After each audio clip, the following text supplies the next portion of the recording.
ఉప ముఖ్యమంత్రి పవన్ కళ్యాణ్ గారు అటు పార్టీ విషయంతో పాటు ఇటు ప్రభుత్వ విషయంలోనూ నాన్ సీరియస్ అనే ప్రచారం జనసేన పార్టీలో జనసేన పార్టీ వర్గాల్లో చాలా గట్టిగా ఉంది. 2 రోజుల పాటు జరిగినటువంటి కలెక్టర్ల సమావేశానికి కూడా పవన్ కళ్యాణ్ గారు చాలా దూరంగా ఉన్నాడు. అంతేకాదు మార్చి 13వ తేదీ ఆనాడు వెలగపూడిలో ముఖ్యమంత్రి చంద్రబాబు నాయుడు గారి అధ్యక్షతన జరిగినటువంటి మంత్రివర్గ సమావేశానికి కూడా పవన్ కళ్యాణ్ గారు డుమ్మా కొట్టాడు. అటు కలెక్టర్ల సమావేశానికి ఇటు మంత్రివర్గ సమావేశానికి డుమ్మాలు కొట్టినటువంటి పవన్ కళ్యాణ్ గారు శనివారం నాడు పాడేరు నియోజకవర్గంలో జరిగే జనసేన ఆవిర్భావ వేడుకల్లో సడన్గా పాల్గొన్నాడు. ఆ రెండింటికి పాల్గొనకుండా దీనికి మాత్రం ఎందుకు పాల్గొన్నాడు పవన్ కళ్యాణ్ గారు? అంటే ప్రభుత్వం కన్నా పార్టీయే ఇంపార్టెంటా, లేకపోతే ఏంది ఆ వాటికి అటెండ్ కాకూడదని చెప్పేసి ముందుగానే డిసైడ్ అయ్యి వెళ్ళలేదా? దీంతోనే అసలు కూటమి ప్రభుత్వంలో ఏం జరుగుతుంది అన్న ఒక చర్చ కూడా గట్టిగా నడుస్తుంది. ఎందుకంటే మంత్రివర్గ సమావేశానికి వెళ్ళలేదు, కలెక్టర్ సమావేశానికి వెళ్ళలేదు డిప్యూటీ చీఫ్ మినిస్టర్ గారు, ఉప ముఖ్యమంత్రి. కానీ ఆయన పాడేరులో సడన్గా అక్కడికి వెళ్ళి అక్కడ ఫోటో ఏదైనా చూసారో ఆ వీడియోస్ అవన్నీ కూడా సోషల్ మీడియాలో బీభత్సంగా వైరల్ అవుతున్నాయి.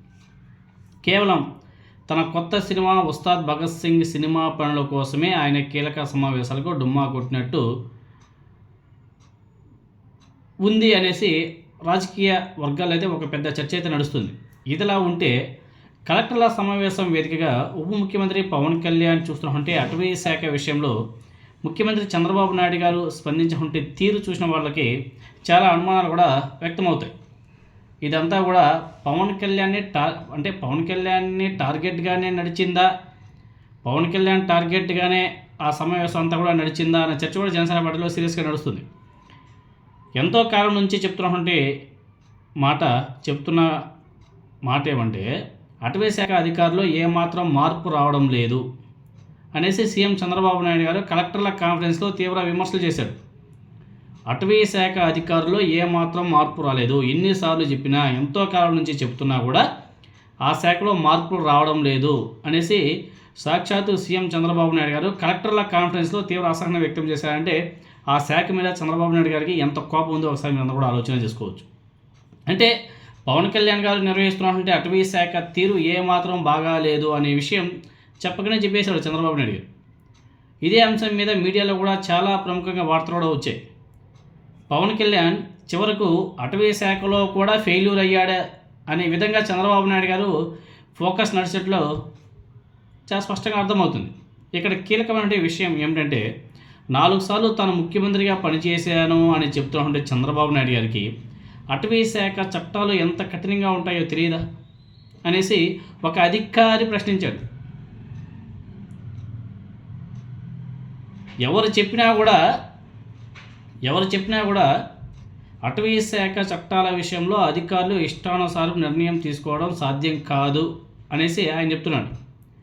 అన్ని విషయాలు తెలిసి కూడా చంద్రబాబు నాయుడు గారు కేవలం ఈ ఒక్క శాఖను ప్రత్యేకంగా టార్గెట్ చేసినట్టు ఉంది అనే చర్చ అయితే అధికార వర్గాల్లో అదేవిధంగా జనసేన పార్టీ వర్గాలు అయితే సీరియస్గా నడుస్తుంది. కూటమి ప్రభుత్వంలో పైకి అంతా బాగానే ఉన్నట్టు కనిపిస్తున్న లోపల మాత్రం ఒకరినొకరు దెబ్బ తీసుకునే ప్రయత్నాలు చేస్తున్నట్టుగా కనిపిస్తుందనే వ్యాఖ్యలు కూడా గట్టిగా వినబడుతున్నాయి.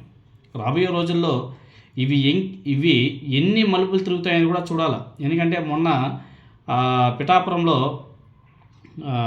వర్మ గారు చాలా సీరియస్ అయ్యాడు జనసేన పార్టీ మీద, అదేవిధంగా ప్రభుత్వ వర్గాల మీద. చంద్రబాబు నాయుడు గారి ఫోటో చిన్నదేశారంట, పవన్ కళ్యాణ్ గారి ఫోటో పెద్దదేశారని చెప్పేసి ఆయన చాలా కోపంగా ఉన్నాడు. బీభత్సం, అసలు ఇక్కడ ఉండనని చెప్పేసి ఆయన వెళ్ళిపోయాడు. ఆయన ఎంతోమంది కంప్లైంట్ చేశారు కానీ ఉండలే, ఆయన వెళ్ళిపోయి అక్కడ అధికారుల మీద చిర్రు బుర్రు అని చెప్పేసి కూడా వెళ్ళిపోయాడు. చాలా ఉన్నాయి ఇక్కడ. ఏమంటే చంద్రబాబు నాయుడు గారికి ఏమంటే పవన్ కళ్యాణ్ ఉంటేనే తప్ప ఆయన నడవలేడు, వీళ్ళ అధికారంలోకి రాలేరు. తెలుగుదేశం పార్టీ ఉంటే తప్ప పవన్ కళ్యాణ్ గారు ఎమ్మెల్యేగా గెలవలేడు, ఆయన పార్టీ నడుస్తుంది, లేకపోతే అది కనుమరుగైపోతుంది. కాబట్టి వీళ్ళిద్దరూ పైకి బాగానే ఉన్నారు కానీ లోపల మాత్రం గట్టిగా తనుకుంటున్నారు. అది ఏ లెవెల్కి వెళ్తుంది, ఏమిటి పరిస్థితి అనేది రాబోయే ఎలక్షన్ వరకు చూడాల్సిందే ఇంకా.